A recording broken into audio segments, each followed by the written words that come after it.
the CEO accidentally discovered that the wife he had been separated from for 2 years had actually become blind. In order to find out what had happened, he secretly followed her and walked into the hospital room where she was staying. At that moment, the woman received a call from her mother. She said she had signed her up for a high society etiquette training class since her husband had already returned from Europe, and told her to hurry up, learn how to please the CEO, and get pregnant. As she spoke, she urged her to come downstairs right away so she could take her to get some fertility medication. The woman had no interest in any of this. To get rid of her mother's nagging, she pretended to call out her husband's name and even asked him to pour her a glass of water. When the mother learned that her son-in-law was right beside her, she happily hung up the phone. But in the very next second, someone really held a glass of water up to her lips. The woman thought it was a doctor. Until the CEO spoke his own name, she froze on the spot. It turned out that 2 years ago, in order to pay for her adoptive mother's medical treatment, she had agreed to her biological parents' arrangement to marry the powerful CEO. At their first meeting, the woman had almost been late, only because she had rescued a stray cat on the way. Some cat fur got into her eyes, so she appeared with reddened eyes. The CEO mistakenly thought that she had just broken up with her boyfriend and was forced into this marriage alliance,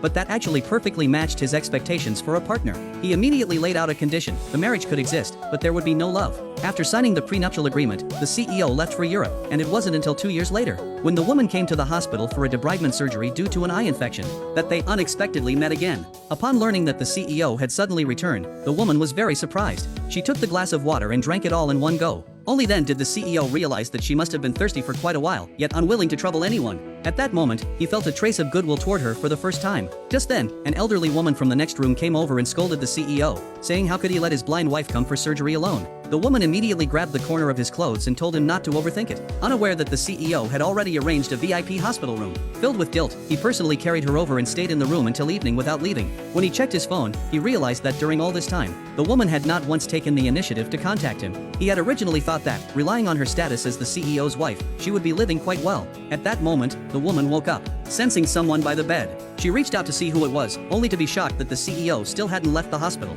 She asked why he hadn't gone yet. The CEO asked where she wanted to go and said he could take her. The woman quickly refused. In fact, she just wanted to go to the restroom. For something like that, she didn't want to trouble a husband she wasn't close to. Fortunately, at that moment, the assistant informed the CEO that there was an urgent matter at the company. Seizing the opportunity, the woman urged him to hurry back to work. A week later, the woman's eyes had mostly recovered. The CEO specially arranged for someone to pick her up from the hospital and then selected an expensive gift for her. To return the favor, the woman picked out a very expensive tie for the CEO. But just then, a senior from her university suddenly greeted her. As the CEO came out, he happened to see the woman chatting happily with another man, and his expression instantly turned cold. Just as the woman was about to get into the man's car, the CEO suddenly turned on his headlights and, with a serious expression, told her to get into his car. She didn't say a single word to him during the ride. Being so nervous, she even forgot to give him the gift she had bought. Just as she turned to give him the gift, the CEO walked toward her and said the rain was too heavy, insisting on escorting her to her door.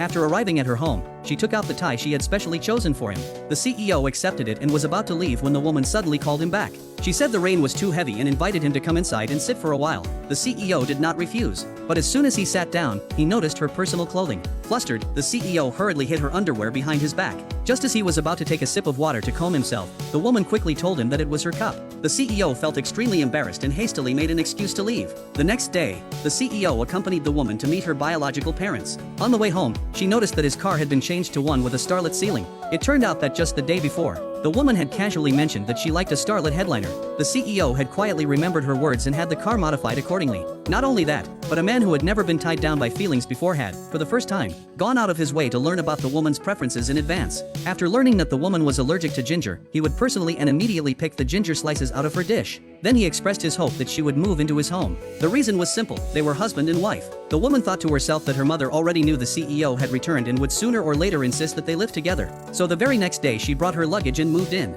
That night, after her best friend learned that the woman had moved into the most expensive villa in the city, she asked whether the woman and the CEO would share a bed. The woman hurriedly, shyly explained that they weren't close enough for that yet. Just as she finished speaking, the CEO, having just taken a shower, appeared in front of her wearing his pajamas.